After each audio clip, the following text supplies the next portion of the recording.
Problem 13, 10 ગ્રામ દળ ધરાવતી એક ગોળી 800 મીટર પર સેકન્ડના વેગથી છોડવામાં આવે છે. તેનો વેગ 1 મીટર જાડી કાદવની દિવાલમાંથી પસાર કર્યા બાદ ઘટીને 100 મીટર પર સેકન્ડ થઈ જાય છે. તો કાદવની દિવાલ વડે લાગતું સરેરાશ અવરોધક બળ ગોતવાનું છે. અચ્છા મિત્રો, અહીંયા એક વસ્તુ છે કે ગોળી જે છે એ શરૂઆતમાં એનો વેગ આપ્યો છે આપણને 800 મીટર પર second. So v1 is equal two અહીંયા 800 મીટર પર સેકન્ડ, અને પછી કોઈ અવરોધક વસ્તુમાંથી પસાર થઈ અને એનો વેગ થાય છે 100 મીટર પર સેકન્ડ. એટલે એના વેગમાં ફેરફાર થયો, એટલે કે ગતિ ઉર્જામાં ફેરફાર થયો. અને ગતિ ઉર્જાનો ફેરફાર છે એ કાર્ય જેટલો હોય, કાર્ય ઉર્જા પ્રમેય. ગતિ ઉર્જાના થતો ફેરફાર છે એ કોના જેટલો હોય? કાર્ય જેટલો. તો અહીંયા આપણે એના ઉપરથી જઈએ. જો શરૂઆતમાં એની ગતિ ઉર્જા આપણે લઈએ તો ઇનિશિયલ એની kinetic energy half mv square. So half M આપ્યું છે 10 ગ્રામમાંથી એને કિલોગ્રામમાં કન્વર્ટ કરીએ, મલ્ટીપ્લાય 800 એનો વર્ગ. બરાબર. ચલો, અહીંયા 10/2 એટલે 5 ગુણ્યા 10⁻³ અને 8નો વર્ગ કરીએ 64 ગુણ્યા 10⁴. બરાબર. તો અહીંયા થઈ જશે 10⁻1 અને અહીંયા 64 ગુણ્યા 50, 65 મલ્ટીપ્લાય 50, 3200 છે. બરાબર. ચાલો, હવે અંતિમ ગતિ ઉર્જા હાફ mv સ્ક્વેર.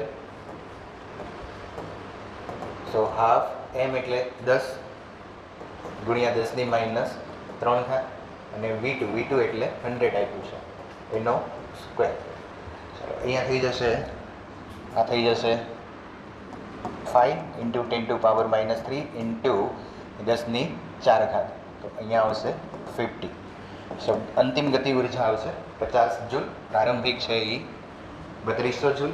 હવે ગતિ ઉર્જાનો ફેરફાર છે એ કોના જેટલો થાય? કાર્ય જેટલો. તો અહીંયા લખીએ આપણે w is equal to delta કે. તો કાર્ય એટલે બળ ગુણ્યા સ્થાનાંતર અને ગતિ ઉર્જાનો ફેરફાર અંતિમ માઇનસ પ્રારંભિક.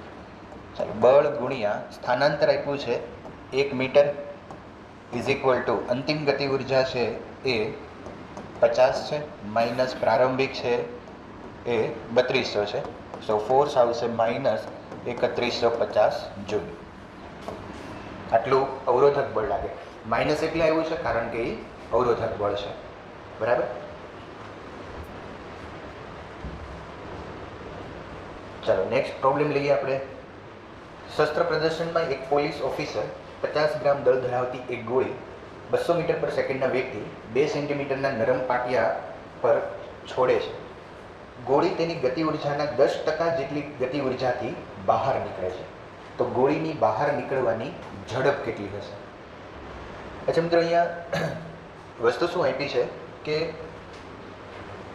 એક ગોળી છે, ઇનિશિયલી શરૂઆતમાં 50 ગ્રામની ગોળી 200 મીટર પર સેકન્ડની ઝડપથી દાખલ થાય છે.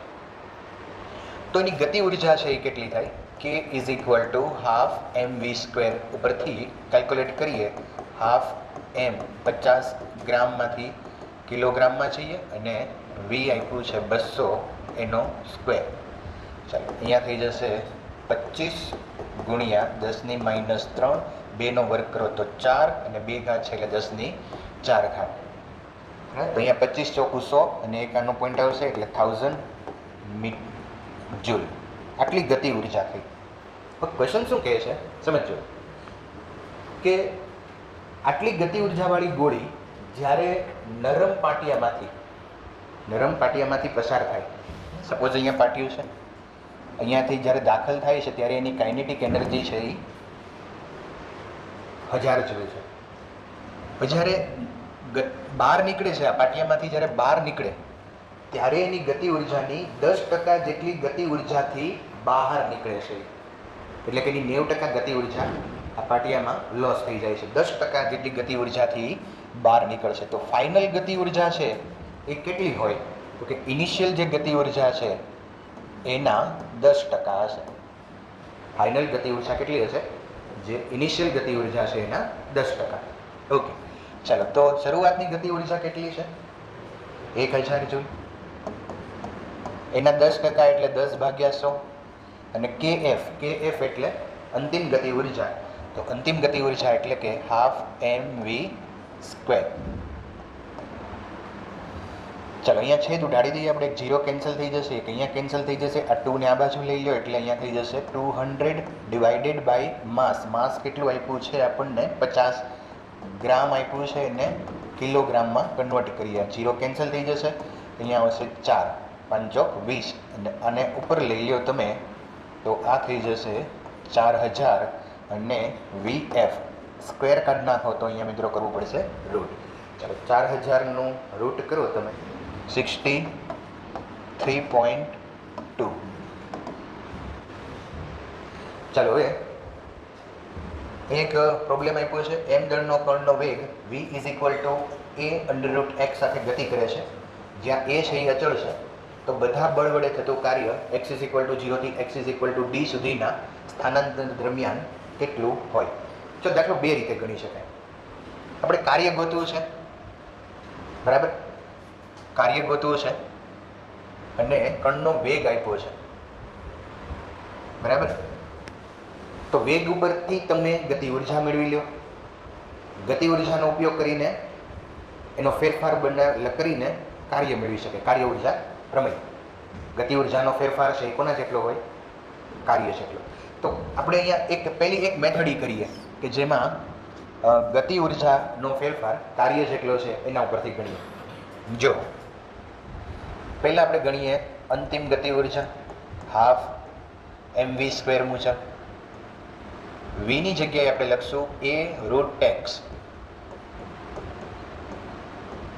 હાફ mv² ની જગ્યાએ. સો હાફ m અહીંયા a²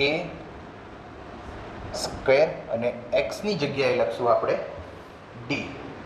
અંતિમ છે એટલા માટે અહીંયા થઈ જશે સ્ક્વેર રૂટ કેન્સલ થઈ જશે, બરાબર? સો ફાઇનલી હાફ ma²d આવી ગઈ અંતિમ ગતિ ઉર્જા. ચલો, પ્રારંભિક ગતિ ઉર્જા કેટલી થશે? ઇનિશિયલ જોઈએ તો હાફ mv² મુજબ 0 થઈ જશે, કારણ કે તમે v ની જગ્યાએ a√x મૂકો અને x ની જગ્યાએ 0 મૂકશો એટલે અંતિમ પ્રારંભિક ગતિ ઉર્જા 0 થઈ જાય. અહીંયા તમારે એક સ્ટેપ લખવું હોય તો લખી શકાય હાફ ma√x², x = 0. સો કાઇનેટિક એનર્જી છે એ પણ 0 થશે. સો હવે w = ડેલ્ટા કે. ડેલ્ટા કે એટલે અંતિમ માઇનસ પ્રારંભિક. અંતિમ કેટલું આપ્યું છે? હાફ ma²d માઇનસ પ્રારંભિક છે એ 0. સો કાર્ય મળી જશે આપણને હાફ ma²d. તો જવાબ છે. જો બીજી કઈ રીત છે? બીજી રીત મેં તમને અગાઉ એક દાખલો આપણે ગણ્યો હતો એ મુજબ આપણે ગણી શકાય. જો કેવી રીતે કરીએ છીએ ધ્યાન રાખજો. બીજી રીત કરું છું, તમને આગળનો દાખલાની રીત યાદ આવે એટલા માટે. બાકી તમે આ વખતે JEE દાખલો પૂછાય આવી રીતના, બરાબર? ઓલમોસ્ટ આવો જ હતો, ખાલી આંકડા આપ્યા હતા, અહીં આંકડા નથી આપ્યા. તો બીજી રીત થોડીક લાંબી છે, તો ન કરો તો પણ ચાલે. આ જે ફોર્મ્યુલા છે ને એના ઉપરથી પહેલાં તમારે પ્રવેગ ગોતવો પડે. v a√x. આનું વિકલન કરશું પણ x આપ્યો છે, અહીંયા ચલ કણ આપ્યું છે x છે. સો અહીંયા તમારે કરવું પડશે પ્રવેગ a = ફોર્મ્યુલા આ વાપરવાનું dv/dx. જ્યારે વેગ છે એ એક્સનું વિધેય હોય ત્યારે આપણે પ્રવેગ v dv/dx થી મેળવી શકાય. સો વીની વેલ્યુ મૂકીએ અહીંયાથી a√x અને આનું વિકલન કરો. એમાં a કોન્સ્ટન્ટ છે, √x નું વિકલન શું થશે? √x એટલે 1/2. √x એટલે શું થશે? 1/2. 1/2 આગળ આવશે અને 1/2 - 1 કરશો. ચાલો, a × a² upon 2 X raise to 1/2 into X raise to -1/2 X raise to 1/2 -1/2 so simple થઈ ગયું. અહીંયા એક્સ રેસ a²/2 આ આવી ગયો પ્રવેગ. હું અહીંયા a ડેશ વડે બતાવી દઉં. આ અચળાંક છે અને આ પ્રવેગ છે. 1/2 -1/2 એટલે 0 થઈ જાય. એક્સની 0 ઘાત એટલે 1. ચલો પ્રવેગ આવી ગયો. હવે બળ મેળવીએ. F is equal two ma. So m એની જગ્યાએ મૂકશું આપણે આ a²/2 ફોર્સ આવી ગયો. હવે કાર્ય ગોતી લ્યો. Third W is equal two force multiply displacement. Force આપ્યો છે ma²/2 અને સ્થાનાંતર. આ રીતે પણ તમે કાર્ય મેળવી શકો. ચલો પદાર્થની ગતિ ઉર્જા છે એ સંખ્યાત્મક રીતે તેના વેગમાનના 3 ગણા જેટલી છે. તો પદાર્થનો વેગ ગોતો. અચ્છા ચલો ગતિ ઉર્જાનું ફોર્મ્યુલા 12mv². વેગમાન p. પણ આ બે સરખા નથી. પણ શું કીધું છે? ગતિ ઉર્જા છે એ વેગમાનના 3 ગણા છે. તો હું અહીંયા વેગમાનને 3 વડે ગુણી નાખું. વેગમાનનું જે મૂલ્ય હશે એને ગુણ્યા 3 કરશો એટલે ગતિ ઉર્જા હોય. બરાબર. So 12mv² is equal to 3. વેગમાનનું ફોર્મ્યુલા છે p is equal to mv. p is equal to mv. m cancel થઈ જશે. એક v કેન્સલ થઈ જશે. આ બે ને આ બાજુ લઈ જાઓ તો v ઇઝ ઇક્વલ ટુ 6 એકમ. ચાલો હવે નેક્સ્ટ પ્રોબ્લેમ લઈએ આપણે. 1 kgના દળ ધરાવતા પદાર્થનું લીસી સમક્ષિતિજ સપાટી પર સ્થાનાંતર આપેલું છે t. જે સ્થાનાંતર છે એ સમય t સાથે x is equal two t³/3 વડે આપવામાં આવે છે. તો પ્રથમ સેકન્ડ દરમિયાન બાહ્ય બળ વડે થતું કાર્ય શોધવાનું છે. એટલે કાર્ય ગોતવું હોય તો અહીંયા ફોર્મ્યુલા છે બળ ગુણ્યા સ્થાનાંતર. પણ જોઈએ આપણે રકમની અંદર તો ફોર્સ નથી આપ્યો. આપણે એક વસ્તુ આપી છે, આપણને સ્થાનાંતર આપેલું છે. જો અહીંયા તો સ્થાનાંતર ઉપરથી બળ અને સ્થાનાંતર ઉપરથી વેગ, વેગ ઉપરથી પ્રવેગ. અને જો પ્રવેગ મળી જાય તો એના ઉપરથી તમે બળ મેળવી શકો. બરાબર. થોડુંક વિચારતા જાઓ. જો અહીંયા હું તમને કેવી રીતે વિચારવું એ તમને થોડુંક વાત કરું. તમારે શું ગોતવું છે? કાર્ય. બરાબર. કાર્ય ગોતવું હોય તો ફોર્મ્યુલા શું છે? બળ ગુણ્યા સ્થાનાંતર FD cos θ. બરાબર. સ્થાનાંતર જે છે એ તમને આપેલું છે. જો બરાબર. પણ બળ આપ્યું નથી. એટલે બળ ગોતવા માટે શું કરવું પડશે? F is equal two ma કરવું પડશે. એમ દળ તમને આપેલું છે. બરાબર. અંડરલાઈન કરવું એ તમને આપેલું છે માનીને ચાલો. બરાબર. પણ પ્રવેગ એ આપ્યો નથી. એટલે પ્રવેગ નથી આપ્યો તો એ કેવી રીતે મેળવશું? તો કે સ્થાન આપ્યું છે. બરાબર. સ્થાન આપ્યું છે તો સ્થાન ઉપરથી તમે પ્રવેગ મેળવી શકો. તો આટલી વસ્તુ તમારા મગજમાં આવવી જોઈએ. બરાબર. પછી તમે દાખલો ગણો. તો પહેલું કામ આપણે આના ઉપરથી પ્રવેગ ગોતવાનું કરીએ. જો x is equal two t³/3 આનું વિકલન કરીએ dx/dt is equal two 3t/3 અને 3 કેન્સલ થઈ જશે. 3t². 3 કેન્સલ થઈ જશે. એક સાથે હું આમ પણ લખું અહીંયા dx is equal two t² into dt. dx is equal two t² into dt. ચાલો હવે અહીંયા આનું હજી એક વખત વિકલન કરવું પડશે. આને કહી દો સમીકરણ 1. dx/dt એટલે વેગ થયો. વેગનું ફરીવાર વિકલન કરશો એટલે અહીંયા d²x/dt² અથવા તો પ્રવેગ લખીએ. આનું વિકલન કરો 3 કેન્સલ થઈ જશે. t² નું વિકલન કરશો એટલે થઈ જશે 2t. સો પ્રવેગ આવી ગયો મિત્રો. a is equal two 2t. બરાબર. હવે આના ઉપરથી બળ ગોતી લઈએ. ચલો આના ઉપરથી પ્રવેગ ગોત્યો. પ્રવેગ ઉપરથી બળ ગોતશું. સો F is equal two m into a. Any value છે 2t. ચાલો બળ છે એના ઉપરથી હવે આપણે સ્થાનાંતરનો ઉપયોગ કરીને કાર્ય ગોતીએ. પણ હવે અહીંયા વિચારજો કે પહેલી વાત કે આ બળ છે એ ચલ છે કે અચળ છે? બોલો. ચલ છે. કારણ કે અહીંયા લખ્યું છે પ્રથમ સેકન્ડ દરમિયાન, એટલે 0 સેકન્ડ અહીંયા મૂકો તમે તો બળ 0 હશે, 1 સેકન્ડ મૂકો તો બળ 2m જેટલું હશે. તો દરેક સમયે બળ બદલાય છે. તો ચલ બળ છે, બરાબર, અને ચલ બળ છે એ પાછું કોની હારે બદલાય છે? સમય સાથે બદલાય છે. હવે ધ્યાન રાખજો, બહુ મજાનો દાખલો છે આ.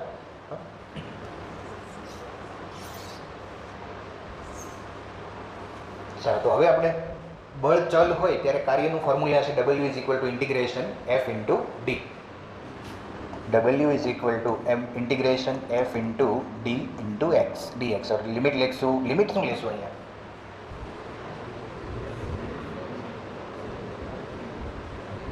બોલો, લિમિટ શું લેશું? હે, 0 થી 1 એ શું છે? એટલે 0 થી 1 તો સેકન્ડ છે અને અહીંયા જે છે એ ડીએક્સ છે. તો એવું તો કરી ન શકો, અહીંયા 0 to 1 સેકન્ડ લખો તો અહીંયા પણ ડીએક્સ ન હોવું જોઈએ, ડીટી હોવું જોઈએ, અથવા તો સમયના પદમાં હોવું જોઈએ. તો એ પણ આપણે ચેન્જ કરશું. તો બહુ અગત્યનો દાખલો જો, ઘણી બધી વસ્તુ તમારે એની અંદર ધ્યાન રાખવી પડે. અહીંયા લિમિટ આપણે મૂકીએ છીએ 0 to 1 સેકન્ડ, તો ચેન્જ કરવું પડશે. અહીંયા એફ ફોર્સ આપ્યો છે 2mt અને ડીએક્સની જગ્યાએ મિત્રો ડીએક્સની જગ્યાએ મૂકશું આપણે t² ઇન્ટુ ડીટી. ડીએક્સની જગ્યાએ મૂકશું t² ઇન્ટુ ડીટી. હવે તમે લિમિટ 0 to 1 મૂકી શકો, અહીંયા ન મૂકી શકાય કારણ કે અહીંયા વેરિએશન જે બદલાતી રાશિ છે એ એક્સની સાપેક્ષ, નાના નાના જે સ્થાનાંતર છે એનું આપણે અહીંયા સંકલન કરીએ છીએ. તો 0 to 1 લઈ શકાય નહીં, તો સમય છે. તમે આમ જે ઇન્ટિગ્રેશન F ઇન્ટુ ડીએક્સ કર્યું, બળ ગુણ્યા સ્થાનાંતર કર્યું, તો સ્થાનાંતરના ભાગ પાડ્યા, ભાગ સ્થાનાંતરના પાડો છો અને સંકલન ક્યાં કરવાનું કહો છો? 0 થી 1 સેકન્ડ. તો એમ થોડું થાય. ભાગ કોના પાડીએ છીએ? સ્થાનાંતરના. તો લિમિટ ક્યાંથી ક્યાં હોવી જોઈએ? સ્થાનાંતરની લિમિટ હોવી જોઈએ. જો સ્થાનાંતરની લિમિટ આપણી પાસે ન હોય તો આપણે સમયમાં એને કન્વર્ટ કરવું પડશે, જે મેં અહીંયા તમને લખ્યું હતું એના ઉપરથી આપણે કરીશું. t² into T cube, 2m બાર કાઢી લો. W = 2m bar integration 0 to 1 into T cube into DT. આનું સંકલન કરો તો ટીની 4/4 લિમિટ 0 to 1. 2 એમની કિંમત કેટલી છે? 1 અને ટીની કિંમત અહીંયા 1 મૂકો એટલે 1/4, એટલે અહીંયા થઈ જશે 1/2 અથવા તો 0.5. 0.5 છે. 10 kg દળ ધરાવતો પદાર્થ ટાવરની ટોચ પરથી છોડવામાં આવે છે. 20 મીટર જેટલું અંતર કાપ્યા પછી એનો વેગ છે 10 મીટર પર સેકન્ડ જેટલો મળે છે. તો હવાના અવરોધક બળ વડે થતું કાર્ય છે એ ગણવાનું છે. ચલો, કાર્ય ઉર્જા પ્રમેયનો આપણે ઉપયોગ કરીએ. સિચ્યુએશન થોડીક જોઈએ તો ઇનિશિયલ વેગ ઉપરથી જ્યારે પડતો હોય ત્યારે ઇનિશિયલ વેગ એનો 0 હશે અને 20 મીટરનું અંતર કાપ્યા પછી એનો વેગ થઈ જાય છે 10 મીટર પર સેકન્ડ, બરાબર.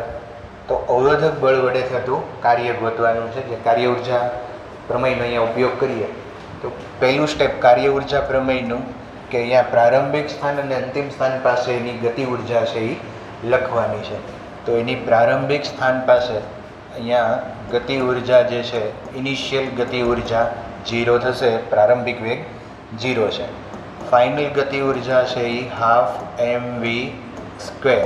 સો 12m આપ્યું છે આપણને 10, v છે 10 નો વર્ગ. 10 નો વર્ગ અહીંયા થઈ જશે 100 ગુણ્યા 5 500. તો ગતિ ઉર્જા ઇનિશિયલ અને ફાઇનલ મળી. હવે અહીંયા વચગાળાની કોઈ સ્થિતિ લ્યો. આ સ્થિતિ માટે તમે FBD બનાવો. વજન બળ mg અધો દિશામાં લાગશે અને અવરોધક બળ છે એ ઉર્ધ્વ દિશામાં લાગશે. સો આ બંને વડે થતા કાર્ય છે એ ગણવાના.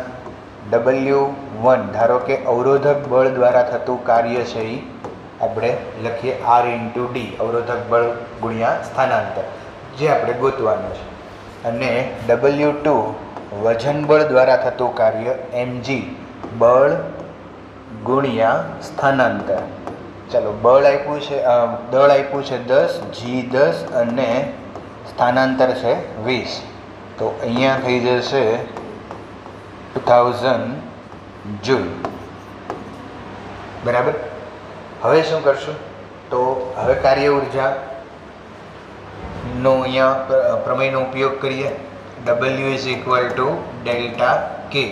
ચાલો, પરિણામી બળ વડે થતું કાર્ય, જે ટોટલ કાર્ય છે W1 પ્લસ W2, W એટલે W1 પ્લસ W2, ડેલ્ટા કે એટલે અંતિમ માઇનસ પ્રારંભિક.